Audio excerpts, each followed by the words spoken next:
બાળકો બોલતા થાય તે માટે શ્રદ્ધાળુઓ દ્વારા બોરની ઉહામણીની માનતા બાધા રખાય છે. લાખોની સંખ્યામાં ભક્તોએ મહારાજના દર્શન કરી ધન્યતા અનુભવી.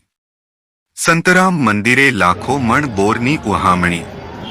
પોષી પૂનમના પવિત્ર દિવસે સંતરામ મંદિરે દર્શન માટે વહેલી સવારથી ભક્તોની ભીડ જામી. બાળકો બોલતા થાય તે માટે શ્રદ્ધાળુઓ દ્વારા બોરની ઉહામણીની માનતા બાધા રખાય છે. લાખોની સંખ્યામાં ભક્તોએ મહારાજના દર્શન કરી ધન્યતા અનુભવે છે.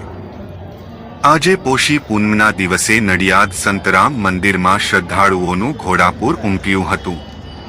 વહેલી સવારથી રાત સુધી શ્રદ્ધાળુઓનો અવિરત પ્રવાહ જોવા મળ્યો હતો. ભક્તોએ દર્શનનો લ્હાવો લઈ બોરની ઉહામણી કરી હતી. પોષની પૂનમે બોર ઉહાડવાનો અનેરો મહિમા હોવાથી આજે હજારો મણ બોરની ઉહામણી કરી તેમની માનતા પૂરી કરે છે. આખા ગુજરાતમાંથી લોકો પોતાના બાળક બોલતા ના હોય તેમજ બોલવામાં તકલીફ હોય તેવા લોકો બોર ઉહાડવાની માનતા રાખતા હોય છે અને તેમનું બાળક બોલતું થાય છે.